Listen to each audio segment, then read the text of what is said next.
Welcome to Drafting Out Loud. We're going to be doing this all day. Breaking news, Week 17 updates. These updates are brought to you by the Leverage Lab. What we're going to be doing is going into our Leverage Lab, looking at the most recent updates for teams and seeing how that worked for our pre-draft best ball. But first, let's talk about the two teams. Those teams are the Cincinnati Bengals versus the Baltimore Ravens in Week 17. And this has got to be a pretty exciting matchup, actually. If you think about it, looking at some of the rankings for defenses, the Baltimore Ravens are kind of a middle of the pack type of team on defense. They did get a couple additions, but they were so bad last year that no one's expecting them to be world beaters on defense.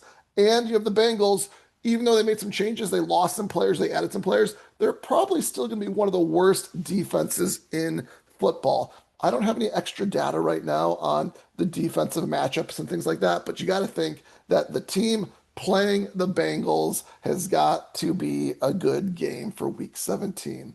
I do expect this to maybe change ADPs and that kind of stuff, but let's first go and look at what we got going on with our bringbacks. We're going to go into our leverage lab. We have a new section. It's called the bring back engine over here on the bottom right hand side.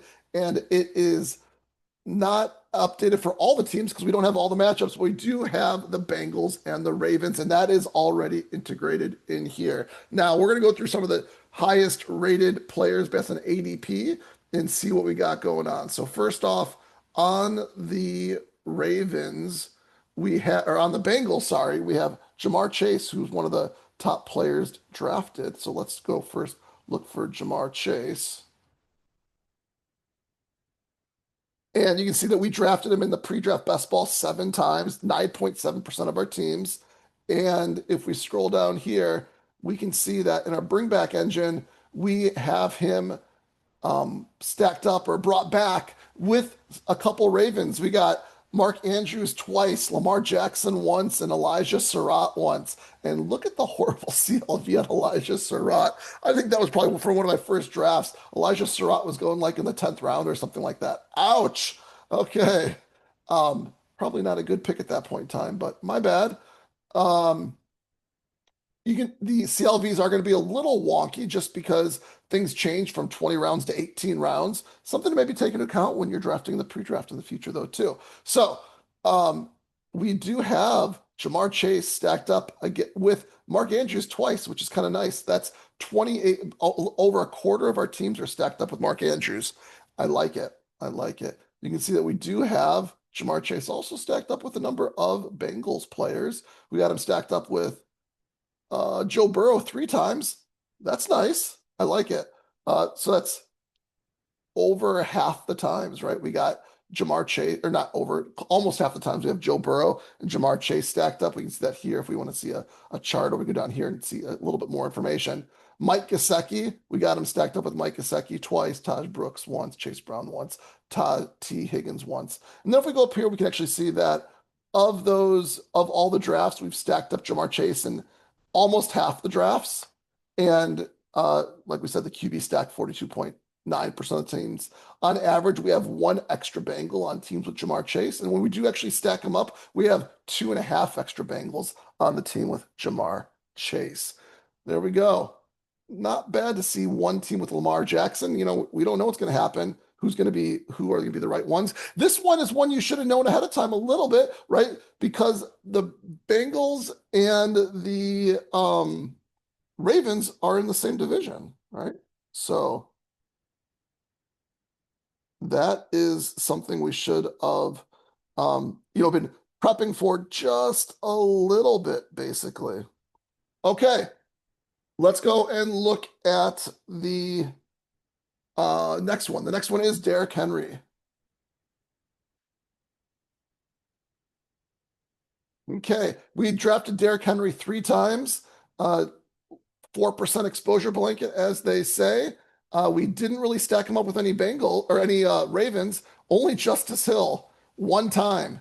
And you can see we do not have him with any Bengals at all either. That might be a good thing overall, right? Like if it's a grinded out game and Derrick Henry is getting a lot of rushing attempts. Maybe it's a slower game. That being said, we saw in week 17 last year that it was not a slow game. Derrick Henry had a lot of long runs. So this could go one way or the other way. Who knows? But I think overall, if there's one player you don't want to have any bringbacks with, it's probably Derrick Henry. Let's go look at the next one. Next one that is based on ADP is Chase Brown. Okay.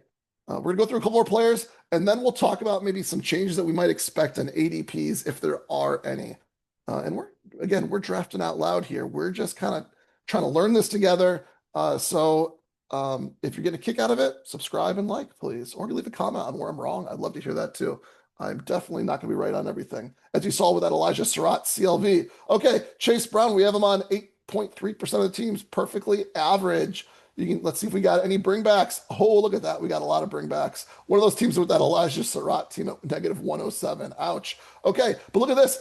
Chase Brown with Lamar Jackson on 50% of the teams, with Mark Andrews on 50% of the teams. Having a high rate like that isn't always the greatest, but if it's a bringback, at least that's a benefit. So this one is a lot better, right? If the Bengals need to catch up in a game or it's a high scoring game, Chase Brown is hopefully on the field catching a lot of passes from Joe Burrow. So if there's one running back you want to have stacked up between Derrick Henry and Chase Brown, I think Chase Brown is the guy. There we go. I don't have Chase Brown stacked up with Joe Burrow a whole lot, just one time out of the 6 times I drafted Chase Brown. And that's the only team that I stacked up Bengals at all. So not a lot of Bengals correlation when I get Chase Brown. He's more of a one-off oftentimes. But a one-off Chase Brown might be good, right? He catches like 2 passing touchdowns out of the backfield, but Joe Burrow doesn't do a whole lot more, so Chase Brown benefits a lot, but the rest of the Bengals don't come along with it or something like that. So Chase Brown, there you go. Next up, we have T. Higgins is the next one. Let's go to T. Higgins here. There are a lot of Bengals and Ravens that are highly drafted. So that's something we want to be thinking about probably. How's their ADP going to change? T. Higgins, we have him on 11.1% of our pre-draft teams. If we scroll down, we do have him with Zay Flowers one time and Mark Andrews one time. I like it. Looks like we caught a falling Mark Andrews and we just kind of decided to scoop it up and it benefited us here. Okay, not bad. We also have, look at this. We have Joe Burrow stacked up with T. Higgins on almost 90% of our teams with there. That's probably a little on the high side. That being said, what we kept on finding was when we got to the point in the draft where uh, Joe Burrow was available or would be gone if we didn't take him there, most likely. We just didn't like the other players. A lot of ugly wide receivers to pick from is what we felt like. And so we just kind of defaulted to let's get Joe Burrow. And what we find is T. Higgins does do better with Joe Burrow. And if Joe Burrow's not on the field, T. Higgins is the one that maybe suffers the most. So getting Joe Burrow on these teams, it makes sense. At 90%, probably a little high. But we did it, and we can't change it. But it is nice to see Mark Andrews on there, scooped up some value and got a bring back on it. Okay, let's actually look at Zay Flowers. Speaking of Zay Flowers, let's look at Zay Flowers.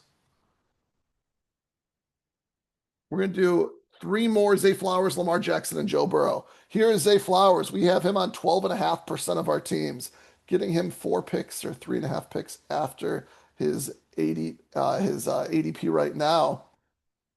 One of those teams, 2 of the teams have Elijah Surratt with that horrible CLV right there. Okay. We got some bringbacks as we would expect because we've seen him on this sheet before. We got him with Joe Burrow one time, T. Higgins one time, and Mike Gesicki one time as well. There we go. Love seeing the X. So it pays off when we were drafting these teams and realizing that one of the more potential bringbacks was Cincinnati and Baltimore. It's paying off, and we're having some of it. Not tons of it, but some of it. And the nice thing about it too is when you're looking at this, we didn't like overdraft these players to get those bringbacks. You can see that we're getting them close to their draft positions. So not bad at all with Zay Flowers. We got 2 more people. Let's look at Lamar Jackson. Let's get the quarterbacks in there. And then we'll talk ADP. Lamar Jackson, we got Looks like we're drafting. Lamar Jackson, I think, has fallen a little bit, right, in ADP, if I'm not mistaken. So that's why we're lost a little bit there on him. That's okay. We got him on 12.5% of our teams as well. We have him stacked on all nine of the teams that he's drafted, as you can see up there. And look at all these bringbacks that we got for Lamar Jackson. Lamar Jackson with Chase Brown three times.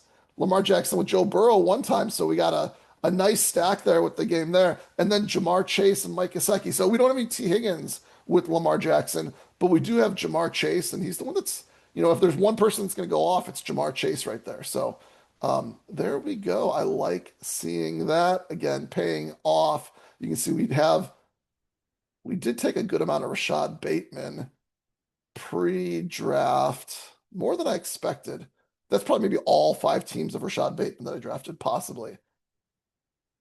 And that who knows? There are two rookie wide receivers there now. Jacoby Lane. We actually stacked up with Jacoby Lane. Okay, cool.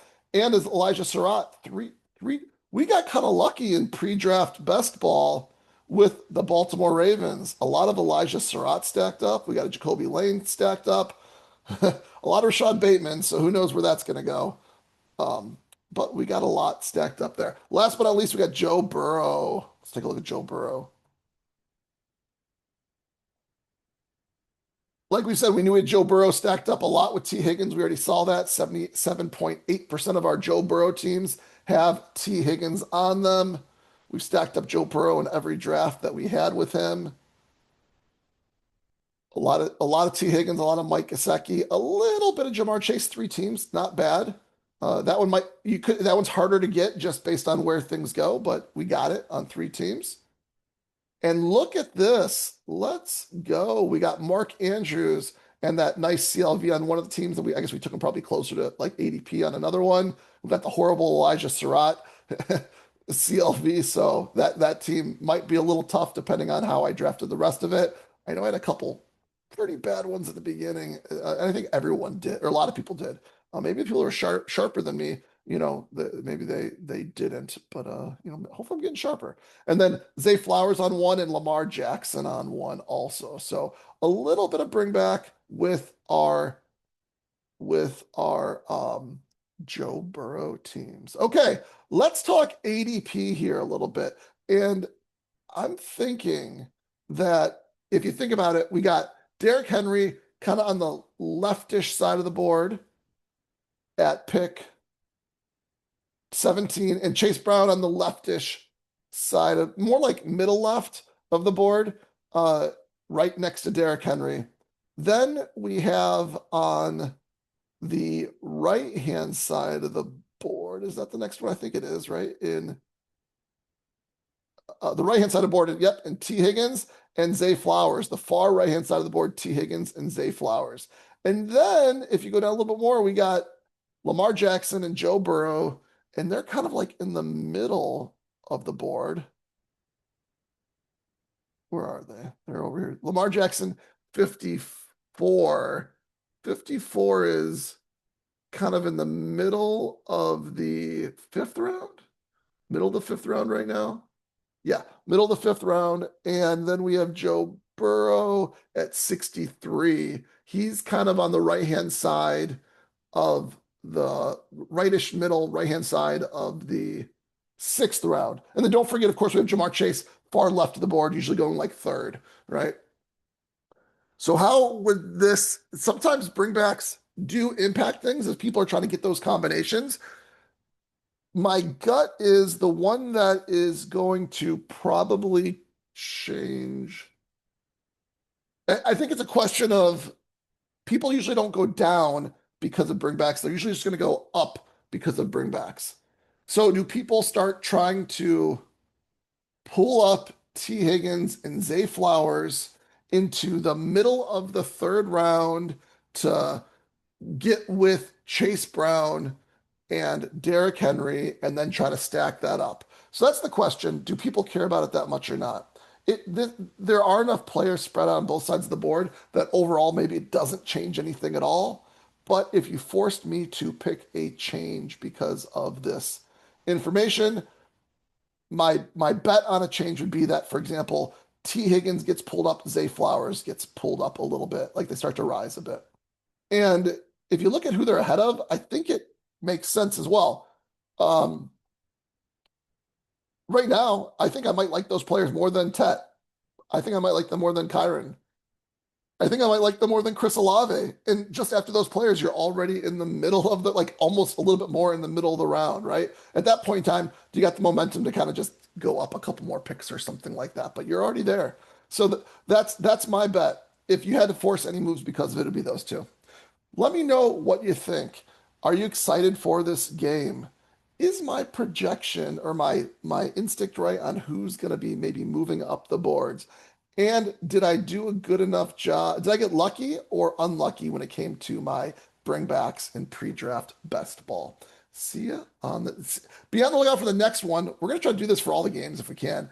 And see you on the next one, hopefully. Peace.